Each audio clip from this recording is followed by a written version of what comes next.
எனது பெயர் மாணிக்கம், சாமிப்பிள்ளை தோட்டம், அச்சுக்கூடத்தில் பயனராக செய்து வருகிறேன்.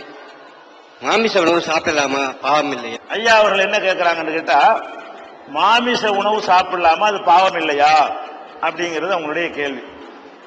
ஏன் இந்த கேள்வி வருதுன்னு கேட்டா, ஒரு உயிர், ஆடு மாடுகள்லாம் உயிர் இருக்கிற கண்ணால பாக்குறோம், அதை போய் அறுத்து அதை நம்ம சாப்பிடும்போது ஒரு பாவம் மாதிரி நம்ம மனசுல என்ன செய்யுது, உறுத்தல் சில பேருக்கு வருது. அப்போ ஒரு ஆன்மீகத்தை சொல்லக்கூடிய ஒரு மதத்துல இதெல்லாம் செய்யலான்றது எப்படி சரியாகும் என்கிற மாதிரியான கேள்விகளும் மக்கள் மத்தியில் இருக்கிறது. அப்ப இது சரிதானா அப்படின்னு கேட்டீங்கன்னா, இஸ்லாம் மார்க்கத்தை பொறுத்த வரைக்கும் முதல்ல தத்துவார்த்தரிய ரெண்டாவது வச்சுக்கிறோம். எங்க மதம் என்ன சொல்லுது அப்படின்னு பார்த்தா, உலகத்தில் உள்ள எல்லாமே மனிதனுக்காகத்தான் படைக்கப்பட்டிருக்கிறது. ஆடு மாடுலாம் இருக்கிற வாஸ்தவம், வெறும் இறைச்சியா படைச்சு வச்சா கெட்டு போயிடும். அது கெட்டு போகாம இருப்பதற்காக வேண்டிய அதுக்கு உயிர்கள்லாம் கொடுத்து தேவைப்படும் போது பிரிட்ஜில் வச்சு பாதுகாக்கிற மாதிரி என்ன செய்யுது, அந்த மாதிரி ஒரு செக்யூரிட்டிக்கு தான் அந்த உயிரினங்கள் உங்களுக்கு படைக்கப்பட்டிருக்கே தவிர மற்ற ஜீவன்கள் எல்லாமே அது ஒரு லட்சியத்துக்கு படைக்கப்படல. உங்களுக்கு யூஸ் ஆகணும், எல்லாமே உங்களுக்கு பயன்படணும் அப்படின்னு குர்ஆன்ல எங்களுக்கு வசனம் இருக்கிறது. உலகத்தில் உள்ள அனைத்தையுமே மனிதர்களாகிய உங்களுக்குத்தான் நான் படைத்திருக்கிறேன் அப்படின்னு எங்களுக்கு இருக்கிறதுனால, ஆடு மாடு எதுவா இருந்தாலும் சரி அதை உட்கொள்வது தவறு இல்லைன்னு எங்க மார்க்கம் சொல்லுகிறது. இப்ப மார்க்கம் சொன்னாலும் நம்ம அறிவுபூர்வமாக சில பேர் கேட்கிறாங்கல்ல, உணர்வுபூர்வமாக கேட்கிறாங்கல்ல, அந்த கேள்விக்கு என்ன பதில்? ஒரு உயிரை கொள்ளலாமாங்கிறது ஒரு கேள்வி வரும். இது முதல்ல நீங்க பாத்தீங்கன்னா, ஒரு சித்தாந்தத்தை நம்ம உலகத்துல சொல்றோம், சொன்னா அது நடைமுறைப்படுத்த இயலணும், உலகம் பூரா நடைமுறைப்படுத்த இயலணும். இப்ப எல்லாருமே சைவம் தான் சாப்பிடணும் அப்படின்னா சைவம் தானே சாப்பிடணும், எல்லாருமே சைவத்தை தான் சாப்பிடணும், அசைவத்தை சாப்பிடவே கூடாது அப்படிங்கிற கருத்துக்கு நம்ம எல்லாரும் வந்தா கூட நம்மளும் உயிரை எடுக்கத்தான் செய்கிறோம். சைவம் சாப்பிடக்கூடியவர்களும் உயிரை எடுக்கத்தான் செய்கிறார்கள், ஒரு வதை செய்யத்தான் செய்கிறார்கள் அப்படின்னு இன்னைக்கு விஞ்ஞானம் சொல்லுது. அன்னைக்கு விஞ்ஞானத்துல கண்டுபிடிக்கப்படல. ஆட்டை அறுத்தா தான் அது ஒரு வதை, ஒரு உயிரை கொள்றதுன்னு நினைக்கிறீங்க. கத்தரிக்காய் செடியை அறுத்தாலும் உயிரை கொள்றதுதான். ஏன் இன்றைய விஞ்ஞானம் என்ன சொல்லுதுன்னு கேட்டா, உயிர் இல்லாத எதுவும் வளராது. உயிர் இல்ல, இது மைக்கு குட்டி போடுமா? குட்டி போடாது. ஏன்? உயிர் இல்லது. உயிர் இருந்தா தான் என்ன செய்யும், வளரும். அப்ப இனப்பெருக்கம் செய்வதா இருந்தா என்ன வேணும்? உயிர் வேணும். அப்ப இனப்பெருக்கம் ஆணும் பெண்ணு இருந்து ஜோடி இருந்து அதன் மூலமா சந்ததி பெருக்கம் இருக்குமே, ஆனால் அதுலயும் என்ன இருக்கிறது, உயிர் இருக்கத்தான் செய்கிறது. அதனாலதான் என்ன பண்றோம், இன்னைக்கு செடி கொடிகள்லாம் உயிர் இருக்குன்னு கண்டுபிடிச்சிருக்கிறோம். அதுவும் அழுகுதுங்கிறான். அதுவும் கிள்ளும் போது அந்த அழுகை கேட்கறதுக்கு நமக்கு பத்தல, இந்த காதை கொண்டு கேட்க முடியல. அப்ப அதுகளுக்கும் கவலைகள் இருக்கிறது, அதுவும் அழுகிறது, அதுவும் உணர்வுகள் இருக்கிறது. இன்னும் சொல்ல போனா சில செடிகள்ல தோட்டங்கள்ல இசை கருவிகளை வைக்கிறான், மெல்லிய இசை கருவிகளை வைக்கிறான். இன்னொரு தோட்டத்தில் சும்மா வைக்கிறான், ஒரே மாதிரி பராமரிக்கிறான். இந்த இசை கருவிகள் வைத்த செடிகள் ரொம்ப செழிப்பாகவும் அதிக விளைச்சலை தரக்கூடியதாகவும் இருப்பதையும், அந்த செடிகள் விளைச்சல் கம்மியா இருக்கிறதையும் பார்த்துட்டு சொல்றான், அவைகளும் ரசிக்கின்றன. இந்த ரசிக்கிற உணர்வு இருக்குங்கிறான். இந்த இசையை கேட்டு ஒரு இனிமையா இருக்கு பாருங்க, அந்த சந்தோஷம் உற்பத்தியை கூட்டுதான். அப்ப அதுக்கும் சந்தோஷம் இருக்கிறது. இதெல்லாம் என்ன செய்யறான், ஆய்வு பண்ணி அதுக்கு அறிவு கூட இருக்கிறது. செடி கொடிகளுக்கு அறிவு இருக்க போய் தான் என்ன செய்யுது, சில தொட்டாச்சு நீங்கன்னு பார்த்திருப்பீங்க, அப்படி தொட்டோன்னு சொல்லிக்கிறோம். தொடுவதற்கு முன்னாடி விரிஞ்சுக்கிட்டு இருக்குங்க, தொட்டியெல்லாம் அப்படி முடிக்கணும். தொட்டாச்சினிங்கன்னு ஒரு செடி இருக்கு பாத்தீங்களா, அதுக்கு ஒரு உயிருக்கு போய் தானே கண்டுபிடிக்குது. சில உயிர்கள் என்ன செய்யும்னா, சில செடிகள் இப்படி விரிஞ்சுக்கிட்டே இருக்கும். ஒரு புழு பூச்சி வந்துச்சுன்னா அப்படி வச்சு அமைக்க முடிச்சிடும், மூடி அப்படி சாப்பிட்டுருங்க. எப்படி உயிரினங்கள் சாப்பிடுறது அந்த மாதிரி புழு பூச்சிகளை வண்டுகளை சாப்பிடக்கூடிய செடிகளும் என்ன செய்யறது, உலகத்தில் இருக்கிறது. அதே மாதிரி நீங்க அந்த சூரியகாந்தி உங்களுக்கு கேள்விப்பட்டிருப்பீங்க. சூரியகாந்தின்னு ஒரு செடி இருக்கு பாத்தீங்களா, அது எந்த பக்கம் சூரியன் இருக்கு அந்த பக்கம் தான் இருக்கும். மேகமே மறைச்சா கூட கரெக்டா அது நம்ம கண்டுபிடிக்க முடியாது, அது கண்டுபிடிச்சு விடும். சூரியன் இருக்கிற திசையை நோக்கி அப்படி இருக்கும்.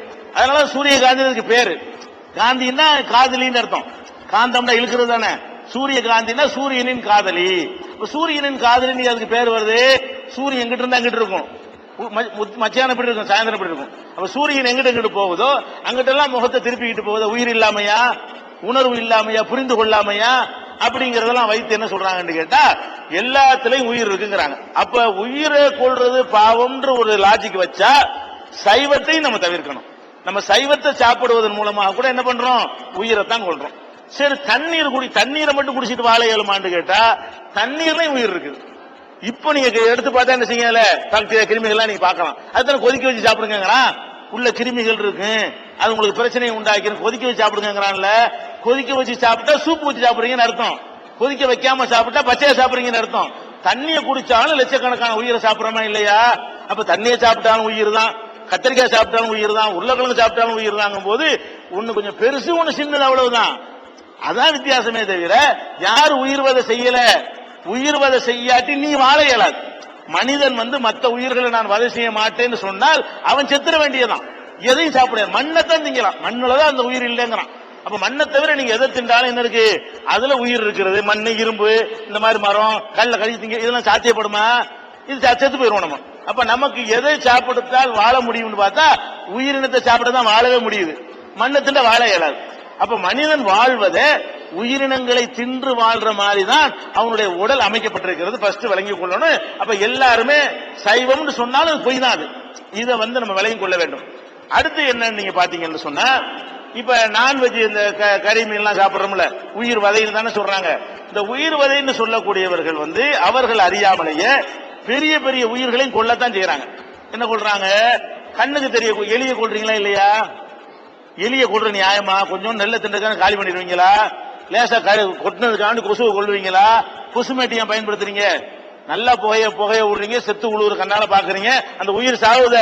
அப்ப நம்ம என்ன ஒத்துக்கிறோம்? நம்ம வசதி தான்ப்பா, நமக்கு இடைஞ்சல் பண்ண தட்டி விடு, அதனால அர்த்தம். அந்த மாதிரி எத்தனை உயிர்களை கொள்றோம், பாம்பை கொள்றோம், தேலை கொள்றோம், கொசுவை கொள்றோம், அதெல்லாம் பண்ண தானே செய்யறோம். அவ்வளவு வேணாம். உங்க நாய் கடிச்சிருச்சுன்னா நாய்க்கு மருந்து, நாய் கடிக்கு எங்க மருந்து இருக்குது? மண்ணிலையா மருந்து இருக்குது? நாய் கடிக்கு மருந்து வேண்டும் என்று சொன்னால் மாட்டிலிருந்து எடுக்கப்படுகிறது. எத்தனை மாடுகள் ஊட்டியில நீலகிரியில இந்த நாய்கடி மருந்து தயாரிக்கிறாங்க. எத்தனை மாடுகள் கொல்லப்பட்டு அதிலிருந்து ஒரு குறிப்பிட்ட இடத்துல இருந்து அந்த மருந்து எடுக்கப்படுகிறது. அது இருந்தா தான் அந்த ஊசி போட்டதான் நீங்க நாய் மாதிரி கொலைக்காம இருப்பீங்க, இல்லன்னா பயங்கரமான விளைவு ஏற்பட்டு போயிடும். அப்ப நாய் கடிச்சதுக்கு மருந்து வேணும் என்பதற்காக வேண்டி எத்தனை உயிர்கள் நம்ம கொள்றோம். அதெல்லாம் பார்க்கக்கூடிய நேரத்தில் நமக்கு நன்மைன்னு செஞ்சுக்கிட்டு தான் இருக்கிறோம். மீன் சாப்பிட மாட்டேன்னு சொல்லக்கூடியவர்கள்லாம் மீன் என்ன மாத்திரையை சாப்பிடதான் செய்யறாங்க. அது என்ன மாத்திரை? என்ன மீன் என்ன? மீன்ல இருந்து புரிஞ்சு எடுத்து 7 C's மாத்திரை போடுறானே மீன் எண்ணெய், அந்த மீன் எண்ணெய் மாத்திரை வெளிநாட்டுல இருந்து வருது, நம்ம நாட்டிலையும் கிடைக்குது. அதை போடுங்க, கண்ணுக்கு நல்லதுங்கிறான். பார்வை குறைவா இருந்தா மீனை சாப்பிடுங்கன்னு சொல்றான் டாக்டர்கள்லாம். அப்ப அந்த மாதிரி பார்க்கக்கூடிய நேரத்துல இது இல்லாம வாழ முடியல. எல்லா மனிதனுடைய வாழ்க்கையிலும் இரண்டாவது கலந்து இருக்கிறது, நீங்க தவிர்க்கவே இயலல. அவ்வளவு வேணாங்க. இந்த சைவம்னு சொல்லக்கூடிய எல்லாரும் பால் குடிக்கிறாங்களா இல்லையா? மாட்டுப்பால், பசுமால் குடிக்கிறாங்களா இல்லையா? பால் சைவமா அசைவமா? பால் சைவம் நீங்க எப்படி முடிவு பண்ணீங்க? பால் பக்க அசைவம் தானுங்க. அதனுடைய ரத்தம் அதுல இருந்து தானே வருகிறது பால். அப்ப மாட்டுடைய இறைச்சி அது அசைவம் என்று சொன்னால் பால் எப்படி சைவமா போகும்? பருத்தி பால் குடிச்சா சைவம்னு சொல்லிட்டு போங்க. பசும்பால் எப்படி சைவமாகும்? எருமை பால் எப்படி சைவமாகும்? நீங்க பாலை குடிப்பதன் மூலமாகவே நீங்கள் மாமிசத்தை தான் சாப்பிடுறீங்க. மாமிசத்துடைய ஒரு சத்தை தான் என்ன செய்றீங்க? சாப்பிடுகிறீர்கள். பாலை சாப்பிட்ட பிறகு இதை பேச முடியுமா? இன்னும் சொல்ல போனா பால் சாப்பிடுறதே ஒரு அநியாயமான மிருக வதை தான். ஏன் மாட்டுக்கு பால் ஏன் சுரக்குது? உங்களுக்கு தர்றதுக்கா? அது கண்ணுக்குட்டிக்கா சுரக்குது. மாட்டுக்கு சுரக்கிற பால் எதுக்கு சுரக்குது? அதனுடைய கன்றுக்குட்டி சாப்பிடுவதற்காக சுரக்கிறது. நீங்க என்ன பண்றீங்க? கண்ணுக்குட்டியை கொண்டு கிட்ட விடுறீங்க, அது 2 முட்டோம்னா பால் சுரந்துருது. இழுத்து கொண்டாந்து கட்டிவிட்டு கறந்து குடிச்சது ஏமாத்துறது வதை இல்லையாது. அப்ப அது மனிதனுக்கு சுரக்கிற பால் எப்படி குழந்தைக்கு சொந்தமானதோ அதே மாதிரி மாட்டுக்கு பாலும் கண்ணுக்குட்டி தானே சொந்தம். அப்ப நீங்க சாப்பிடுவதன் மூலமா என்ன ஒத்துக்கிட்டு வர்றீங்க? நம்ம நன்மைக்கு செய்ய வேண்டியதான். அதான் லாஜிக். எல்லாத்துலயும் இவ்வளவு மேட்டர் என்ன? நம்ம நன்மைக்கு தாப்பா எல்லாம். கண்ணுக்குட்டியை விட நம்ம பெருசு, அதனால கண்ணுக்குட்டிக்கு வேற என்னத்தையா போட்டுக்கிடுவோம், நம்ம பால் நம்ம குடிச்சுக்கிடுவோம். அப்ப பால் குடிப்பதன் மூலமா கூட நம்ம என்ன பண்றோம்? நான்வெஜ்ஜா தான் இருக்கிறோம். எல்லாருமே நான் வெஜிடேரியனே கிடையாது. உலகத்துல யாருமே வெஜிடேரியன் கிடையாது. அந்த காலத்துல இந்த அறிவெல்லாம் வராத காலத்துல வள்ளுவர் கூட சொன்னார், கொல்லான் புலாலை மறுத்தானை கைகூப்பி எல்லா உயிரும் தொழும்னு சொன்னார். புலாலை சாப்பிடாத, எல்லாம் உன்னை வணங்குவாங்க அப்படின்னு சொன்னார். அது அந்த காலத்துல இந்த அறிவுகள்லாம் வரல, கண்டுபிடிக்கப்படல. அவர் இந்த காலத்துல இருந்து அதை சொல்லியிருக்க மாட்டார். அவ்வளவு வேணாம். இப்ப எஸ்கிமோக்கள் வாழக்கூடிய பகுதி இருக்குல்ல, அவங்கிட்ட போய்கிட்டு நீ உயிர் வதை செய்யாம செத்து போயிருவானே, அவனுக்கு மீனத்தோடு ஒண்ணும் கிடைக்காது. எக்ஸிமோக்கள் பனிப்பிரதேசத்துல வாழ்றான, புல்லு முளைக்குமா? ஒண்ணுமே முளைக்காது, எதுவுமே கிடைக்காது அவனுக்கு. அவனுக்கு என்ன கிடைக்கும்? பனிப்பாறை ஓட்ட போட்டு உள்ள மீனை பிடிப்பான். மேல பனிப்பாறை படர்ந்துருக்கும் கடலுக்கு மேல, அதை ஓட்ட போட்டு தூண்டி விட்டு என்ன செய்வான்? கீழே மீனை பிடிப்பான், சுட்டு திம்பான். வேற எந்த ஒரு சோர்ஸும் கிடையாது, பச்சையாவும் திம்பான். அப்ப அவன்கிட்ட போய்கிட்டு நீ கொல்லான் புலாலை மறுத்தானேன்னு சொன்னா செத்து போயிருவான். எந்த திண்டு வாழணுமே. அப்ப இந்த சித்தாந்தம் எல்லாரும் கடைபிடிக்கத்தக்கதா இருக்கணும். அதனால உயிரினங்கள் வதைங்கிற ஒரு டாபிக் நம்ம பேச யாருக்கும் தகுதி கிடையாது. எல்லாரும் உயிர்களை வதச்சிக்கிட்டு தான் இருக்கணும்னு விளங்கி கொள்ளணும். இன்னும் சொல்ல போனா உணவுடைய வெரைட்டி அதிகமாகிறதுனாலதான் நம்ம எல்லாருக்கும் எல்லா உணவும் கிடைக்குதுங்க. ஒரு பேச்சுக்கு நம்ம எடுத்துக்கிறோம், இனிமே யாரும் கறி சாப்பிடக்கூடாது, நம்ம எல்லாரும் சேர்ந்து முடிவு பண்ணிடுவோம், மீன் சாப்பிடக்கூடாது, முட்டை சாப்பிடக்கூடாது அப்படின்னு நம்ம எல்லாரும் முடிவு எடுத்தோம்னு சொன்னா எல்லாரும் உருளைக்கிழங்குல போய் நிற்போம், எல்லாரும் கத்தரிக்காயில நிற்போம். கத்தரிக்காய் கிலோ 1000 ரூபாய் பார்ப்போம். ஏன்னா எல்லாரும் அது போயிருந்தா பொருளுக்கு தேவைகள் ஒரு அதிகமான தேவை வந்தா விலை ஏறி போயிருமா இல்லையா? அப்ப எல்லாம் கலந்து நிக்கிறதுனாலதான் கத்தரிக்காய்க்கு கத்தரிக்காய் விலை இருக்குது, உருளைக்கிழங்கு விலையில நிக்கிறது. நீங்க எல்லாரும் இதெல்லாம் எல்லாரும் வேணாம், எல்லாரும் கத்தரிக்காய்க்கு போயிருவோம், எல்லாம் உருளைக்கிழங்கு போயிருவோம்னு சொன்னா விலை தாறுமாறா ஏறி போயிருமா, பணக்காரன் வாழ முடியும். அப்ப அந்த மாதிரி வாழ முடியாத நிலைமையில ஏற்பட்டு போயிடும். அதனால பல வெரைட்டிகள் இருக்கக்கூடியது நமக்கு நல்லது. சயின்டிபிக்கா எடுத்தா கூட இந்த அசைவ உணவுகள்ல தேவையான சத்துக்கள் இருக்குது. சில பேரை சாப்பிடக்கூடாதுங்கிறான்னா அது அசைவத்தை மட்டும் சொல்லல, சைவமும் சாப்பிடக்கூடாதுமா. பிரஷர் வந்தா சாப்பிடாதம்மா, தக்காளி தான் சாப்பிடக்கூடாது, உருளைக்கிழங்கு தான் சாப்பிடக்கூடாது, இறைச்சி மட்டுமா சாப்பிட, அது நோயாளிக்கு உள்ள விஷயம். ஆரோக்கியமா உள்ள ஒருத்தனாக இருந்தால், நல்ல உடல் உழைப்பு செய்யக்கூடியவனாக இருந்தால் அவன் இறைச்சி முட்டை இதெல்லாம் சாப்பிடுவதன் மூலமாகத்தான் தேவையான புரோட்டீன்கள் அவனுக்கு என்ன செய்யும், அவனுக்கு கிடைக்கும் அப்படிங்கிறது இன்னைக்கு அறிவியல் பூர்வமாக நிரூபிக்கப்பட்டிருக்கிறது. அந்த ஒரு கோணத்துல பார்த்தாலும் நமக்கு தேவையான சத்துக்கள் வேண்டி இருக்கிறது, அதுக்கு தேவை. அது பரவலான உணவுகள் இருந்தா தான் விலைவாசிக்கு மட்டுப்படுத்தப்பட்டிருக்கு, அதுக்கு தேவை. எல்லா பகுதியிலும் நம்ம வாழ வேண்டி இருக்கு நிலைமை ஏற்படும். இதை சாப்பிட அதை சாப்பிடான்னு தேவை இல்லாம சொன்னா அது பாதிக்கப்பட்டு வழங்கணும். அதை விட புலி பசிச்சாலும் புல்ல தின்னாதுமாங்க. புலி இருக்கு பாருங்களேன், எதை வேண்டாம் உயிரினத்தில் அடிச்சு சாப்பிட்டு போடும். புல்ல போட்டா திங்குமா? திங்காது. புல்ல போட்டா செத்து போயிரும் திண்டாலும். ஏன்? அது கோரையா போய் ஒட்டிக்கிறோம். அதை செமிக்கக்கூடிய வயிறு அதுக்கு இல்ல. புலி ஆடு மாட்டு அடிச்சு சாப்பிட்டா செமிச்சு போயிடும், புல்ல திண்டா செமிக்காது. அதுவே அதனுடைய உயிருக்கு வழி வைக்க எடுக்கக்கூடியதா போயிடும். அந்த மாதிரியான ஜீவன்கள் சிலது இருக்கிறது. சில ஜீவன்கள் ரெண்டையும் எடுத்துக்கொள்ளும். சைவத்தையும் சாப்பிடும், அது கோழி இருக்குன்னு வைங்களேன், அது கோழி அரிசியும் சாப்பிடும், புழு பூச்சியும் சாப்பிடும். அது வெஜிடேரியன் சாப்பிடும், நான் வெஜ்ஜும் சாப்பிடும். ரெண்டு அதுக்கு ஒத்துக்கிறது. மனிதன் எப்படி படைக்கப்பட்டிருக்கிறான்? ரெண்டுமே சீர்ணமாகுத. நம்ம குடலை எப்படி படைக்கப்பட்டிருக்குன்னு கேட்டா, நீங்க இறைச்சியை திண்டாலும் அரிசி தள்ளிப்படுது, புல்ல திண்டாலும் அரிசி தள்ளிப்படும், கீரையை திண்டாலும் உங்களுக்கு ஓய்க்க. அப்ப என்னத்தை சாப்பிட்டாலும் இயற்கையில கடவுள் எப்படி படைச்சிருக்காருன்னு கேட்டா, இரு உணவுகளும் ஜீரணமாக கூடிய வகையில உடல் படைக்கப்பட்டு இருப்பது இயற்கையை காட்டுகிறது. நம்மளும் ஒரு மாமிச பச்சினி தான், மனிதனும் மாமிச பச்சினி தான் உடல் அமைப்பை பொறுத்த வரைக்கும்.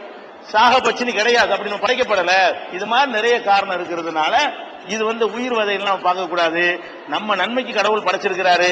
அவ கடவுளே நமக்கு படைச்சிருக்கும் போது சாப்பிட்டா புண்ணியம் இல்ல. படைச்சவர் அவர் தானே, அவரே சாப்பிடுக்க லைசன்ஸ் கொடுத்தா நமக்கு ஏன் பயப்படணும்? படைச்சவர் அவர் தானே. இப்படி நம்ம நம்பிட்டோம்னு சொன்னா பிரச்சனை இல்ல.